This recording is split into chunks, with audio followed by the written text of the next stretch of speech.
AEW star Jeff Hardy is reportedly knocked out during a match taped for AEW Rampage last night against Sammy Guevara. The Rock comments on Cody Rhodes and the Cody Crybabies on social media ahead of his return to SmackDown tomorrow night on Fox. The Young Bucks vs Sting and Darby Allin is now official for AEW Revolution in Sting's final match prior to his retirement. Darby Allin's promo on the Young Bucks last night, though, elicited chants of Cody from the fans at AEW Dynamite. Will Ospreay will be competing at AEW Revolution. We'll let you know who against. An update on Drew McIntyre's current contract situation with WWE. Has or hasn't he re-signed with the company? The Blackpool Combat Club is headed for Arena Mexico to compete in a CMLL match.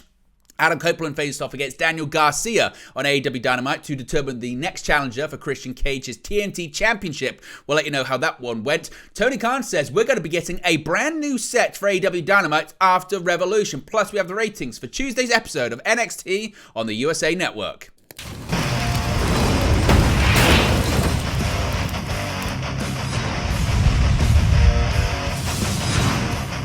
Hey guys, welcome back to Wrestling News 365. Hope everyone is doing very well. As always, there are plenty of news stories to get into in the world of professional wrestling. Let's start off talking about Jeff Hardy when it comes to being knocked out during last night's AEW Rampage television tapings. Now, Jeff Hardy was reportedly left dazed and bleeding from the mouth during a match with Sammy Guevara. Now, the pair were facing off in a no disqualification match taped for this week's episode of AEW Rampage on TNT at the HEB Center in Cedar Park, Texas.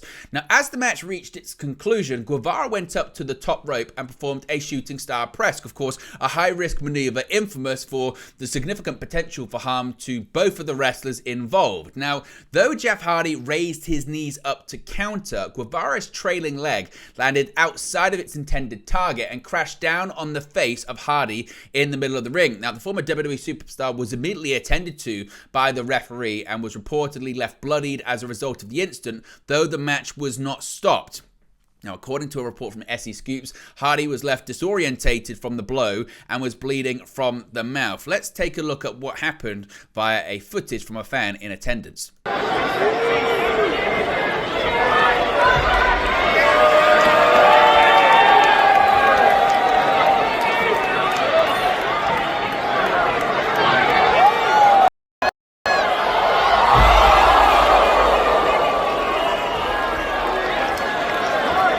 Certainly a nasty incident there. Now, the clip of the incident has made fans concerned on social media. Of course, it's not the first time that Guevara has injured another star. At All Out in 2020, of course, Sammy Guevara was involved in an incident with Jeff's brother Matt Hardy as he hit his head on concrete as he faced a bad bump after taking Guevara from the top of a crane through a table onto concrete. So, what are your thoughts on this incident? What are your thoughts on the outcome of it? Should Sammy Guevara be more safe? Was it Jeff Hardy's fault?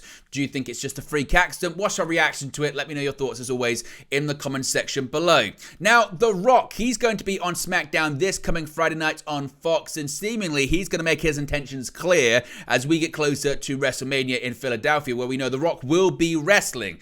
Now, The Rock has taken his place at the table alongside his family in the Bloodline. At last Thursday's WWE WrestleMania 40 kickoff press event, The Rock made it clear that he's aligned with the undisputed WWE Universal Champion Roman Reigns, who's set to face off against Cody Rhodes in the main event of WrestleMania 40 in Philadelphia. Now, The Rock posted the following on social media yesterday, saying, quote, hear the rumble, run for dem life. When we step into the jungle, you effed around and found out quick, didn't you, boy? You, your little friends, and all your crybabies have no idea what's coming. The world's on notice. People's champ plus tribal chief. Now, the video that actually was posted alongside was a video of The Rock walking out of the T-Mobile Arena in Las Vegas alongside the undisputed Universal Champion Roman Reigns. Now, Cody had initially given up his rightful spot in the WrestleMania 40 main event, only to come to Vegas to demand his match with Roman Reigns be restored, which it was.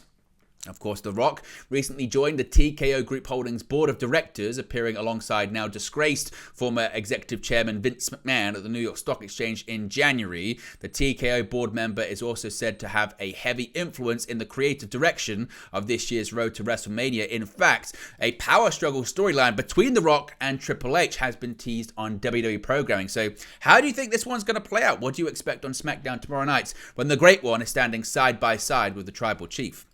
Now, Sting's final match, his retirement match, has been confirmed, and sometimes it pays to be EVPs. After the Young Bucks defeated Top Flight on AEW Dynamite, Tony Schiavone took to the ring to interview Matthew and Nicholas Jackson, where he was quickly informed by the EVPs that as an undefeated team this year, they are officially the #1 contenders, and following Darby Allin saving Schiavone from a Bucks assault, the match for the AEW Tag Team Championships at AEW Revolution was made official. Not satisfied with proclaiming themselves challengers for the bouts alone, the Bucks proceeded to chastise Schiavone, fining him for breach of contract based on how he's spoken of them on commentary, and then nearly hit the EVP trigger, only to be thwarted by a run-in from Darby Allin.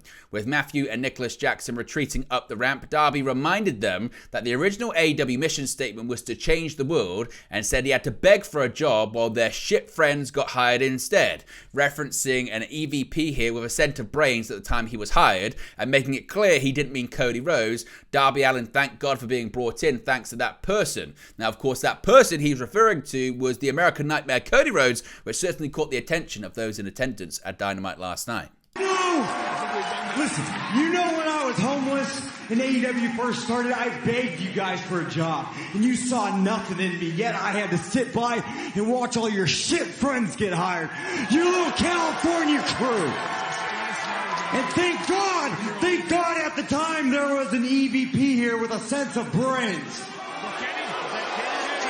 And I'm not talking about Kenny Omega.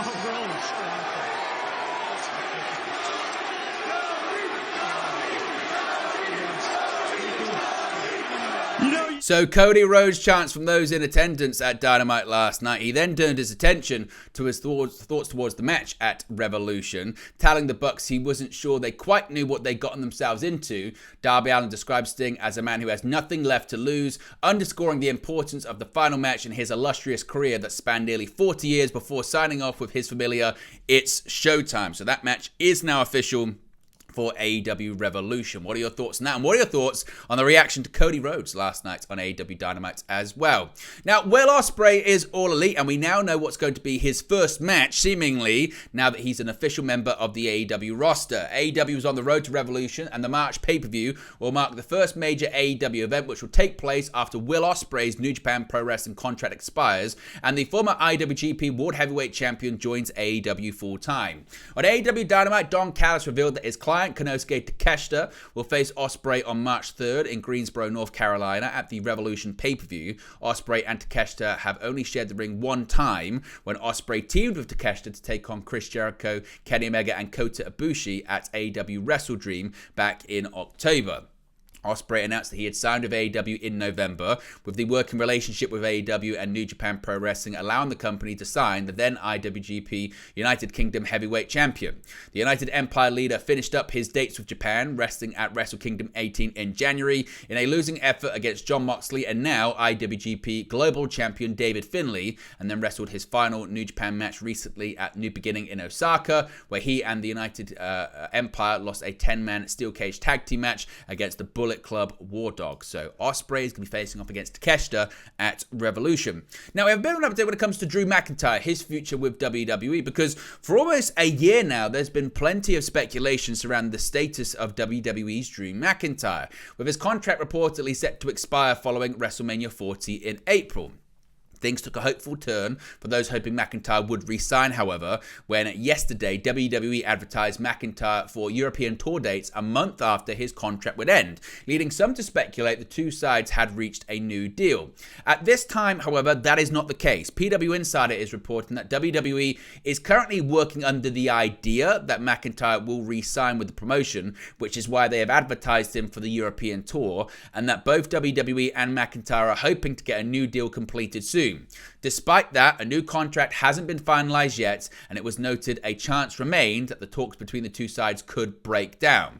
What McIntyre's contractual status means for his WrestleMania plans remains unclear at this time. The former WWE champion is scheduled to take part in the men's Elimination Chamber match at the Elimination Chamber Premium Live event, where the winner will receive a shot at the World Heavyweight Champion Seth Rollins at WrestleMania for his title. McIntyre has previously challenged Rollins for the title twice and is considered a strong favorite to win the Chamber match. Now, should McIntyre stick around following WrestleMania, he will likely be paired with CM Punk, who McIntyre has openly mocked ever since Punk was injured at his hand during the men's Royal Rumble match. Punk suffered a torn triceps muscle while being hit with McIntyre's Future Shock DDT and is expected to be out until later on this summer. Now, Dave Meltzer provided a bit of an update on this as well when it comes to McIntyre's contract. He said the following on Wrestling Observer Radio, quote, "No, he has not signed a new deal, but he seems very happy so far with his new character, and he's really excited about it, and they're working with the idea that he's not going anywhere, but nothing signed. I think the talk of him taking a lot of time off and everything like that, probably not. He'll probably sign a new deal, but it's still just as probable until it happens." So McIntyre is expected to stick around in WWE, but no pen has been put to paper just yet. Now, the Blackpool Combat Club, they've been involved in this feud with the stars from CMLL recently, and the war between AEW's Blackpool Combat Club and CMLL has seemingly just begun, and soon the two sides will do battle on CMLL's home turf. The Lucha Libre promotion has announced that the main event of their March 29 show will be an 8-man match pitting Mystico, Volador Jr., Blue Panther, and Ultimo Guerrero against the entire BCC, that being Jon Moxley, Claudio Castagnoli, Bryan Danielson, and Wheeler Yuta. While the BCC versus CMLL match will headline the show, it will not be the only match that has AEW presence. CMLL also announced that AEW's Willow Nightingale will be appearing at the show, teaming with Tessa Blanchard to take on Luvia and Stephanie Vacqua, the former Mae Young Classic competitor Zeus, in trios action as well. Now, we'll finally see the BCC fulfill their promise of invading Arena Mexico, which both Moxley and Castagnoli have hinted towards over the last several weeks. Of course, this has been a feud that's been ongoing on AEW television. For Danielson, the match will serve as a dream come true, as the AEW star has long desired to both wrestle in CMLL's Arena Mexico and face Panther, the 63-year-old lucha legend who is renowned for his longevity and technical ability. The match will also shine a spotlight on the soon-to-be 52-year-old Guerrero, another longtime CMLL star who is known for appearing in New Japan Pro Wrestling and TNA, where he competed briefly in 2008. So that match is now confirmed to be taking place as well. Now, we went into last night's edition of AEW Dynamite hoping to find out who would be the number one contender for the AEW TNT Championship at Revolution, but we haven't really got our answers just yet.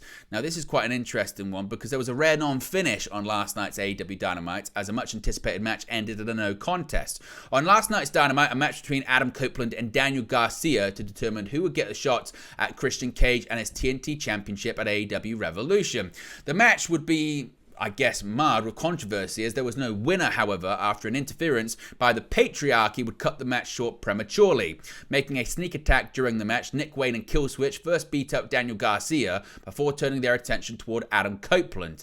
In the end, there was not a conclusive winner after the Patriarchy made the interference, and the match was ruled a no contest. While Daddy Magic Matt Menard, who was on commentary for the match, attempted to make a save, he was taken out from behind by Killswitch. Christian Cage would make an appearance by the end of the assault, appearing with Mother Wayne and bringing out steel chairs. As they were about to nail Garcia with a concerto, Copeland made the save, but then himself ended up eating the concerto instead. After the attack, Copeland was left laid out in the ring with Daniel Garcia at his side, whereas Christian Cage was retreating up the ramp, giving his TNT Championship a Valentine's Day kiss. So where do you think this one is going to go? Could we get a triple threat match, a three-way at Revolution, or is this just a case of delaying the inevitable, which is Copeland versus Christian Cage once again? Now, we're going to get a new set for AEW Dynamite fairly soon. A new set is coming to the show. Tony Khan on X Wednesday wrote a Valentine's Day poem in which he announced a new set for Dynamite will debut on March 6th in Duluth, Georgia, the first episode after their Revolution pay-per-view on March 3rd.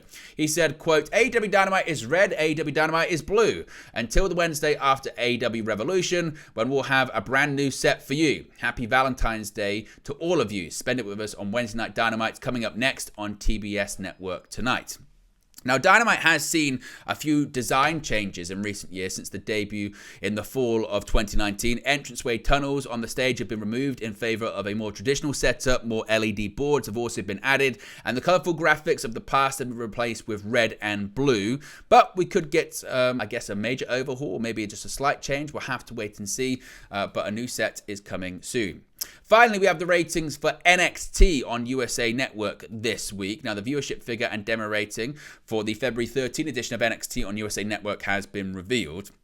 According to WrestleNomics, NXT drew 650,000 viewers. Now, this is the exact same number as last week's edition, which also drew 650,000 viewers. In the 1849 demographic, Tuesday's show scored a 0.7 rating, which is down from the week prior that scored a 0.19 rating. This is the lowest demographic for the program this year so far. Now, the quarter-hour ratings come courtesy of WrestleNomics. Shout out to them. Be sure to subscribe to their Patreon and visit their website as always. The NXT show featured Bron Breakker and Baron Corbin of the Wolf Dogs defeating the Family to win the NXT Tag Team Championships in the main event. Also, Carmelo Hayes defeated Joe Gacy and Lola Vice defeated Tatum Vaxley. Meanwhile, Shotzi challenged Lyra Valkyria for the NXT Women's Championship for next week's show. Of course, we now know that Shotzi did get injured during that bout. But there you go, guys. This latest pro wrestling news for you. Be sure to smash a like on the like button. Be sure to subscribe, bottom right-hand corner. As always, let me know your thoughts in the comment section below, and I'll speak for you again very, very soon. Hey guys, thank you for watching, listening, streaming, or however you come across this video today. Be sure to click on the video on the right there to watch our next video, or click the bottom there to subscribe, or the bottom right hand corner. Thank you very much, and I'll speak to you again very soon.